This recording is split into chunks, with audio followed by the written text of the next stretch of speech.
My name is Trish Ware, and I am obsessed with all things pregnancy and birth, and helping you to navigate both the practical and the magical seasons of this journey called motherhood.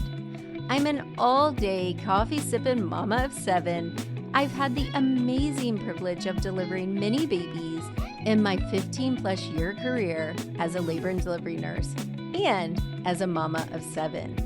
I'm here to help you take the guesswork out of childbirth so you can make the choices that are right for you and your baby. Quick note, this podcast is for educational purposes only and does not replace your medical advice. Check out our full disclaimer at the bottom of the show notes. Good morning, everyone. We are so excited that you're here. And today's guest is really near to my heart. She is a nurse. She's a lactation consultant. She's actually an IBCLC, which I told her before we started that who in the world decided all of those letters because it's too confusing. But say hello to Jaimie. She's going to introduce yourself and just tell who you are.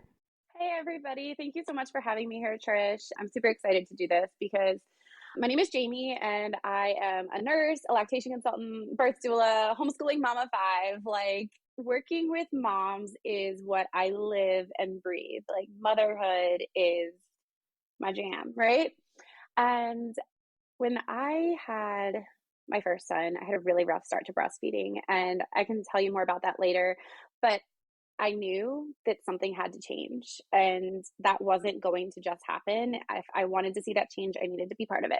So I have dedicated he's almost 9, so I guess 8 years, or he is 9. Boy, I've dedicated the last 8 years to supporting mothers as they transition from pregnancy into motherhood, and really embark on that breastfeeding journey that defines so many of us, whether we care to admit it or not, whether you want to breastfeed or you don't want to breastfeed, we all experience lactation after giving birth to some degree. And there's a lot of emotions that goes with it. So having the skills to navigate that confidently and advocate for yourself is so critical to becoming a mom, because that carries on throughout the rest of your motherhood journey. And it's like that first introduction that you're getting to advocating for you and your baby and making decisions that you feel confident in. And the world keeps trying to tell us that our decisions are wrong, our intuition is wrong, it shouldn't be important. And so I'm here to really help moms prevent and overcome those challenges so they can enjoy those first few days with their baby without having to suffer unnecessarily. I love that so much. And I just got off right before we started recording. I just got off of a hangout on Zoom with my mamas. And our focus was on embracing that intuition and that inner queen inside of us in our journey, because I think a lot of messaging, well, I know a lot of messaging is you don't know, you can't listen to your body, like it's not always right. And I think there's a good, healthy combination of education, but also intuition and listening. Absolutely. And that's what I always tell parents is like, you have to make your decisions from a place of information and intuition. You cannot rely solely on either, because your instincts are going to guide you very well, but if you just don't know something, you don't know it. So you have to have that information component, but knowing the textbook is not the end all be all, because we're much more complex than that. So we have to work our intuition into that and really figure out how to blend the two so that we can make decisions we feel confident in. Because it's never really about the right or wrong decision. It's about a decision that you feel good about. And it's best for you. Exactly. Yeah. And I love Jaimie's a bit of a rebel. So I like that because you guys know I'm a bit of a rebel.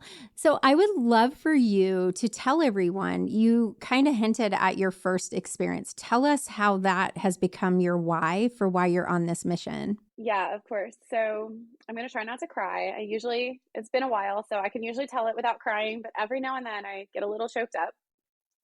When I had my first baby, I really wanted that all natural birth. I wanted to have that amazing breastfeeding experience. And I was like, I'm a nurse. I really know the basics of most of this, right? I believe that this is what God has designed us for. Like, I have no doubt about that. and it's just going to work out because it has to. Like, there's no other way. And if for some reason it doesn't, my doctors are going to have my back because it's a breastfeeding friendly hospital. It's a breastfeeding friendly pediatrician's office. Like, they're going to have my back, right?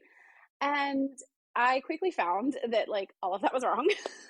I ended up having a scheduled C-section for breech, which I still to this day tell people I wish at the very least I would have let myself go into labor naturally to see if he would have had a chance to turn, because he was 39 weeks when he went breech. And I didn't trust my intuition then. That was the first time I didn't trust my intuition. So I ended up having this scheduled C-section and I was not happy about it. And the way things go, I was supposed to have skin to skin in the OR to still be supportive of breastfeeding. And next thing you know, he's being whisked away because he has low oxygen saturation. And I'm trying to advocate like, hello, skin to skin actually could help with that. Like, you're not even trying. He stabilized almost immediately when they got him to the NICU, and they still kept him in there for about 4 to 5 hours and just left me not knowing what was going on. 4 to 5 hours? 4 to 5 hours. It was to the point they transferred me to postpartum, and my nurse was like, this is no longer acceptable. Like, she was mad and she was going to find my baby because she's like, he's been stabilized. That's no not reason. Acceptable. No. So thankfully my husband is amazing, and we worked a lot on advocacy ahead of time. And so when she went out of the room, she went marching out of the room to go find my baby, and my husband carried him around the corner. He told them, she needs to start breastfeeding this baby. There's no reason she can't be breastfeeding this baby. I'm taking him to her. And I'm sure they threw a fit on that one. I think, yeah, it was a disaster, but it worked out. He brought him in. Everything was fine. We were good. So we actually had a really great start. The first latch was amazing. First couple days was great. And then we got home, and that's when the wheels kind of just fell off. And at first he wasn't gaining weight, right? And so we're like, okay, I'm trying at the pediatrician, go ahead and let's start trying to use a nipple shield to get him to gain weight. And that's a common go-to. And it worked enough that he wasn't still losing weight. He maintained his weight over the weekend. So they were like, okay, you can keep breastfeeding. And I'm like, well, thank you for that permission. And it spiraled from there. It was like, okay, well, get rid of the nipple shield now because he's gaining weight. Okay. And now it hurts. And I'm like, okay, but it hurts. And well, his latch looks great and he's gaining weight now. So there's no reason it should hurt. And I'm like, but it does. And they actually, after about 4 weeks of me begging and pleading and trying to tell them, like, I think he has a tongue tie. We have these signs. We have these symptoms, this family history. And that's all based on research you were doing. This was all based on research I was doing. I had a tongue tie when I was a kid. So I had some familiarity with that.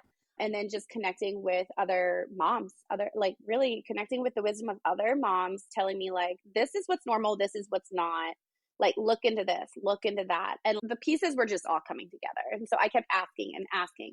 And it got to the point where the lactation consultant said, look, I think you're just sensitive because you're a redhead. And I don't know what else to tell you. The pediatrician's response was, yeah, I don't know why you're trying so hard to breastfeed. Like, just give up already. Like, go to formula. No mention of exclusive pumping, nothing. And the kicker, he couldn't drink from a bottle. No matter who tried to feed him a bottle, he couldn't get the milk out of the bottle. And because his oral function was so messed up, he was like flipping the nipple inside out. Like not inside out, but like inverting it. Yeah, inverting it. So that's what he was doing to me. That doesn't sound fun. And they're just like, oh, well, his latch looks great, so it's fine. I don't know. Why don't you just quit? Well, he's not drinking from a bottle either, so I don't really know what to tell you. And it got to the point, this used to be really hard to admit, but we've talked to him about it. He knows why this is so important and why I do this work. So he knows that I got to the point where I genuinely considered dropping him off at one of those fire stations and convincing everybody that he was kidnapped, because that's how unsupported I was. And exhausted. Exhausted. I was in pain. I was trying to feed him with a bottle. He wouldn't take the bottle. He had to eat. Like, I felt like I had no option. And you felt like you were not doing your job. I was not. I felt, I felt like I was doing my job. I was advocating as well as I knew how, and nobody was listening to me. And I felt so unseen, unsupported. my OB was like, I'm really getting worried about you. We need to start medicating you. And it was like, I don't need to be medicated. I need somebody to solve this problem, Like, let's think outside the to box. acknowledge Yeah. there's a problem, Yeah. help me solve it. And then, So how did you finally get help? yeah. So I always tell people my breastfeeding relationship was saved by a plane crash, which is not, it sounds really silly. My husband is in the Air Force and they had a plane crash and he had to go clean it up. And he was terrified to leave me home by myself. So he called my Because he mom. knew you were on the brink of Yeah. taking the Yeah. baby to the Yeah. fire station. He knew it. He knew it was like, I was not okay. And so he called my mom and he was like, look, I have to leave like right now. I need you to come down here and stay with her. Like she cannot be alone kind of thing. And so my mom came down and my mom she's really good about the like, we don't take crap from people kind of thing. Mm-hmm. And she was like, I wonder who inherited that. I don't know. She was like, what is going on? Like, why this shouldn't be this bad. This shouldn't be this hard. And I'm like, okay, well, that helped to know that it shouldn't be hard because a lot of voices were telling me, well, sometimes it just is. Suck it It's up. You're not tough hard. Yeah, enough. you're going to be in pain. Yeah, exactly. And then she was like, well, did you talk to Casey, I think it was, which is my son's godmother? And I was like, a little bit. And this is what she said. And she looked at me and she's like, well, what did she do about it? And I told her, and she was like, where's that doctor? And we were talking about a frenectomy and everything. And she's like, well, where's that doctor? And I was like, well, back home. Because I was living out of state, like 8 hours away. And she's like, so if the doctors here aren't helping, why haven't you just gone to doctors that'll help? And I was like, oh, I can do that. I thought I needed permission. And she's like, you don't need permission. Like, they're not helping you. Just go. And I was like, well, it's so far. She literally looked at me. She's like, call them right now. And I'm like, okay. And I called him and I'm crying my eyes out. And I'm like, I'm 8 hours away and my mom is like bringing me back into town. She lives there and this and that. And they were like, we'll get you on the calendar tomorrow. And I'm like, what? Somebody cares? Like what? And then that doctor called me the night before I went in for my checkup and he was like, just kind of wanted to hear the story of everything going on. And he's like, this is a classic textbook. Like, this is textbook. This was not even like, oh, like easy to miss. Like this is textbook. It's so maddening to me that you had to fight so hard. Yeah, it was 6 weeks, I think, before we had like a good breastfeeding session. And that's why I tell moms, I'm like, you have to be prepared ahead of time. You have to be prepared ahead of time because when you cannot learn anything when you are in a state of fight or flight. When your cortisol is up, you cannot learn things easily. And even if you get to the point where you can, like I got there eventually, it was 6 weeks of being way up here in stress levels. That's not good. That's not good for you. It's not good for your baby. It's not good for anybody.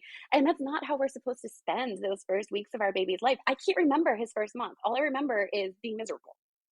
Like I can't remember. But with my other kids who also had tongue ties, I can remember those days because I knew exactly how to handle it. I knew what to look for. I knew what was normal. I knew when it was outside of the realm of normal and then how to navigate that. And I had support that I knew cared and could actually support. And that's what I want moms to know is do not wing breastfeeding. Like, yeah, it might work out. And yeah, there's a lot of people who say they fight through it and get through it, but why? Like, why should you? Why do you want to be miserable? Yeah. Exactly. Like I tell people, they're like, oh no, it just hurts. And they like really double down on that. And I'm like, are you just upset that you didn't have support and you can't admit that support would have made it better? Or like, do you really think women should suffer? Because we're mammals. There's no mammal on earth that is designed to suffer through breastfeeding their baby. Like we wouldn't have survived as a species before the invention of formula if we didn't have support systems and ways to make breastfeeding work. Now, that's a whole other conversation for another day. But the point is, there's information that we need to have that we have been starved of for the last 200 years. And there is support that we need. And most people can't give that support because we've been starved of that information for 200 years. So it's really finding a community of women that can share wisdom, that can share information, that can teach you how to trust your intuition. Because if I had just trusted my intuition and been like, oh, this isn't right, I'm going to go find somebody who can make it right, like that would have saved me how much time? No. I just sat there and thought I had to be a good girl and listen to my doctor and look for his permission. And like, I gave him my power. I handed him my authority. And we as mothers, we're really called to be the authority over our children. Step into that energy. Yeah. Exactly. It's like, I know you're Christian, and there's like the Christian structure of the family is having like the parents are authority over the children, God is authority over the parents, right? So God gave us intuition, and we're supposed to use that to take care of our children. We're not supposed to hand it to other people to make those decisions for us. And I just, looking back, I'm like, why did I just hand it over so easily? But I think you nailed it. It's because here you are, like you've gone through this huge hormonal change. You're exhausted. Everything has changed. And because you didn't have that foundation of education ahead of time, like this is exactly why I stepped out of the birth room and started educating women, because like you said, like during labor is not the time to learn all the things. Exactly. You're not going to retain it. You're going to feel really confused and overwhelmed. And it's the same thing with breastfeeding and newborn care in general, parenting decisions, like prepare while you're pregnant. Honestly. And I know that most moms that have already had a baby will tell you in both cases, like if they didn't have the birth experience they wanted, they're like, man, I wish I would have just done more preparation. And the same with breastfeeding, because here's the truth for you guys listening. It's not worth the risk, because you will never, like Jaimie will never get those early weeks back with her baby number one. And she regrets that. And it's not like you had perfect experiences with the other ones. You said they were tongue-tied. You just were educated and prepared to navigate it. Exactly. And it's something that is always an interesting conversation to me when I meet women who are like in their 50s or 60s or even 70s, and they start talking about their adult children and like, oh, I wanted so badly to breastfeed, but I wish we had lactation consultants back then because it was just too hard. And I started formula because that's what they told me to do. And I'm like so heartbroken when I hear that, because their internal desire, like their innate desire, was to use their body to feed their baby the way they were designed. And they were just shut down, and had the perception that something was wrong with them. And I've sat there and talked with some women about it, and we like break it down, and they're like shocked by the end of the conversation, because it's like, oh my gosh, maybe nothing was wrong with me at all. Why did I hand over that power? And I'm like, because that's what we've been trained to do. Yeah. That's what we've been trained to do. And that's what I tell a lot of, being a nurse, and you probably understand this too. Like, I really thought that I knew what I was getting into, and I didn't. I was a very strong believer in the model and the system that I had been working in and everything. And until I started to open my eyes and see that like that system doesn't always put the patients first. They preach patient-centered care, but they don't always put the patients first. And patients who are not in the medical field, I feel like, really need to hear that and understand that. Like, even if you have the best doctor, they do not answer to you. They answer to their employer at the end of the day. And to insurance billing and all the fun stuff. Exactly. In my business, I am not regulated the same way that hospitals are. So I answer to the moms. That's what I've always told my husband, like being a doula, that's why I became a doula. You answer to the moms. A lactation consultant, you answer to the mom. Like, you don't answer to a corporate entity that wants to tell people things based off their business interests. If you are in the medical field and you are a nurse, like I work with so many nurses. I've worked with doctors who are like, I actually didn't know anything. Like, nobody ever taught me this. It's like, whatever you have been taught in school, like, please remember, like, it was like teaching you the alphabet. They didn't teach you how to read until you got on the floor, right? If you're not a labor and delivery nurse, you probably don't know nearly as much about breastfeeding as you think you do. Well, even as a labor and delivery nurse. Yeah, I was going to say, and even if you are, like, that's a whole other conversation. But even a lot of labor and delivery nurses do not have the training and the experience to support breastfeeding without their personal experiences getting intertwined in the Hmm. care they give. And that's okay. Like it's okay from the fact that we're humans, and that is human. That's normal. But you need to be able to recognize that and not just trust that whoever is there because they work in labor and delivery, that they are the expert on you and every little thing. Like there's things that they are really good at, and there's things that they should probably just acknowledge where they're not as good at. And that's Yeah. okay because we're human and we can't all be good at everything. Yeah. No, I 100% agree. So tell us, like, tell everyone, what are you doing now to Yeah. support moms? Because So I feel like it's so important that a lot of us in this line, whether it's in perinatal care in some sense, a lot of us who have dedicated our lives to that are because of our own experiences. Same for me.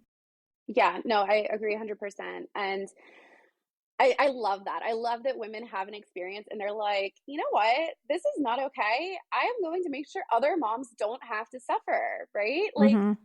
we all learn, or we all hear, like, or say at some point, we say, I wish I knew that sooner. I wish I knew that sooner. And that is my goal, is to make sure moms know that sooner. So I am right now focusing on prenatal support for moms, because there you can take the breastfeeding class at the hospital, but that's a 2-hour class that does not teach you nuance. It teaches you basics, and basics are important. You have to learn the basics, but you also have to learn the nuance, because you can't advocate for yourself if you don't understand nuance.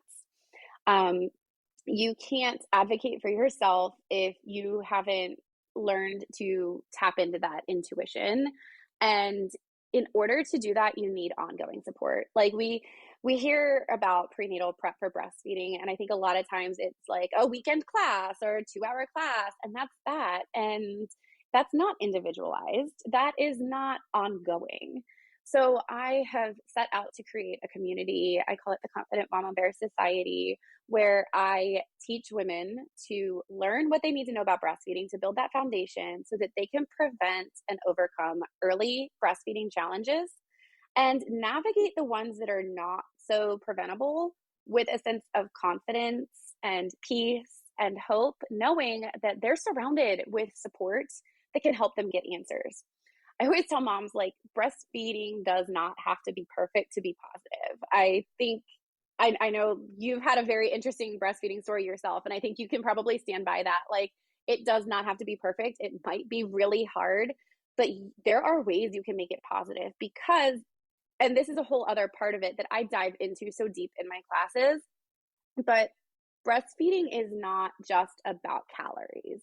It's not just about nutrition. It's about so much more than that on a overall spiritual level, like just a feminine level as mothers, that you can still build a positive breastfeeding relationship without it being the sole source of calories. Oh, I had that with Grayson, you know that. So I had to Yeah. use a supplemental system, but it's so much more. And it's designed so perfectly that when you've had a baby and you're forced to sit down to feed, if you look at it as this moments of rest and moments of rejuvenation and moments of your body is flooding you with these beautiful hormones during Yes. that period, it's also shrinking your uterus. So there's so much more.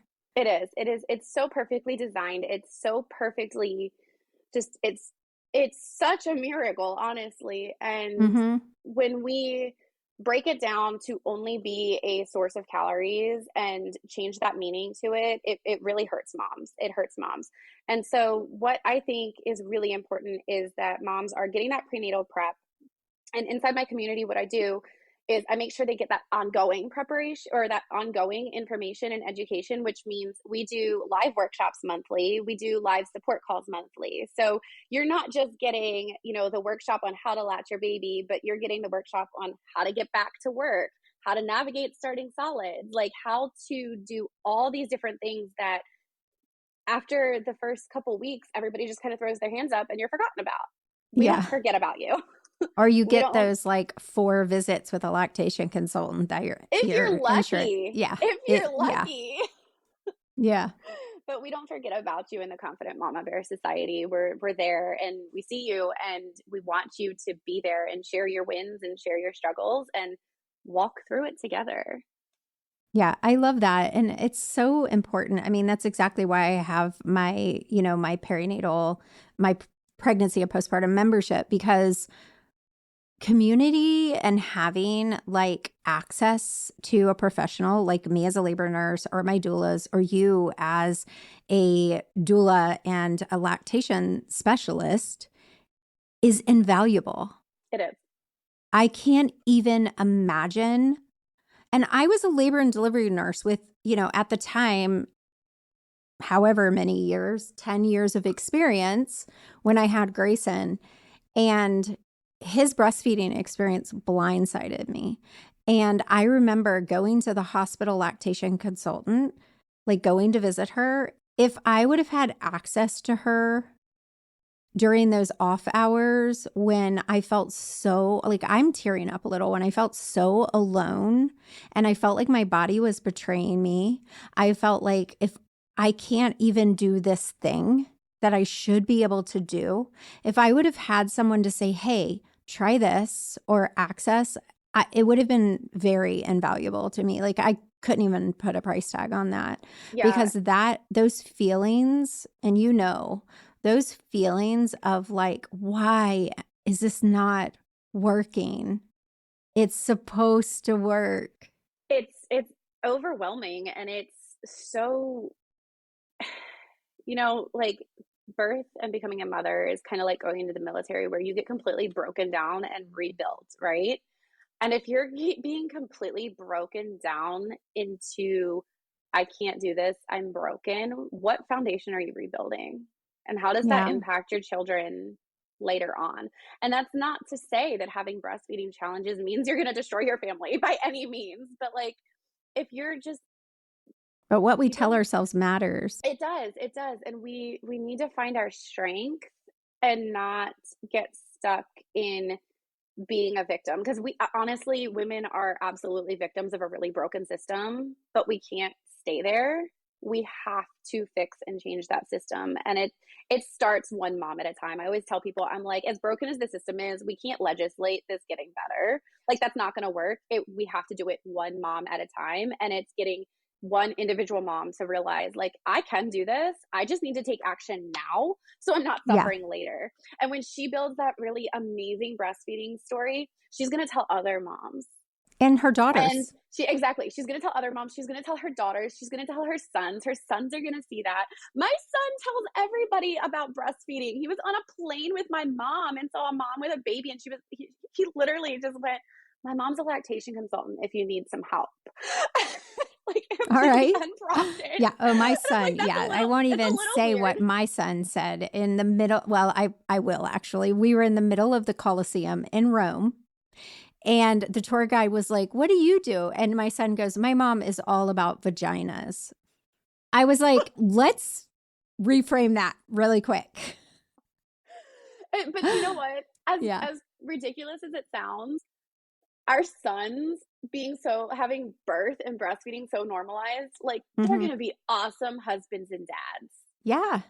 Well, and the thing about it, better for the next generation. The next generation will undo all this damage that has happened over the last 200 years.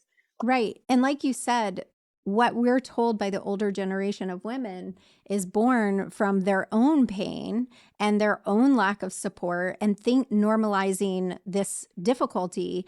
And so the same for Labor Nurse Mama. Our mantra is, our company motto is changing the birth culture one birth at a time.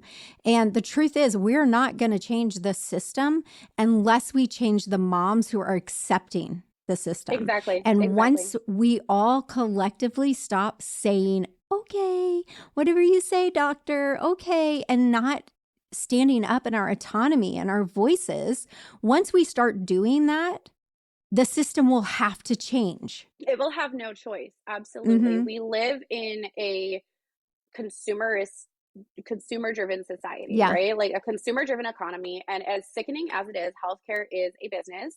And the consumers No, it's one of the should. biggest businesses It is. in It is. the It's world. a business. And the consumers should driving that business like every other business, but they're not. They're Yeah. not. Profits are driving. I mean, obviously we can get into that. Profits drive every business, Yeah. but really demand drives business, right? Demand drives supply. If the demand is just cowering and saying, okay, you can do whatever you want, fine. That they're going to do whatever they want. They're going to have the power. If the demand is, no, we need options, we need autonomy, we need respect, we need information, then like you said, they're going to have no choice but to change. And I do think we see that movement growing. We see it shaking out a little bit right now, and I'm really excited about it.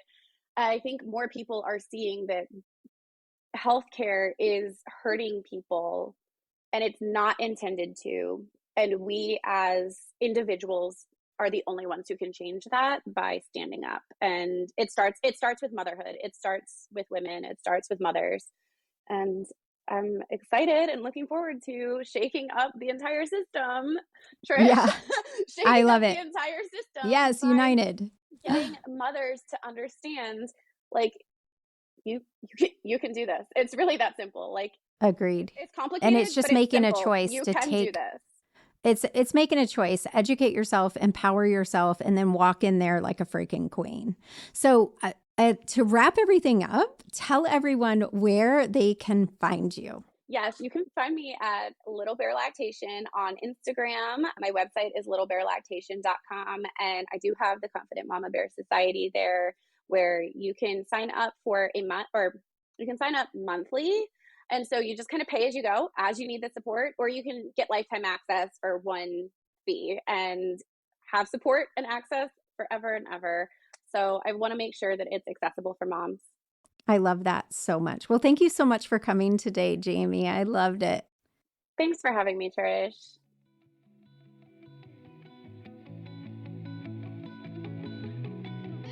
Okay, you guys, thank you so much for listening today. I hope you enjoyed this and I hope you found some power. Remember, you have a right to educate yourself. You have a right to ask questions, and you have a right to say yes or no.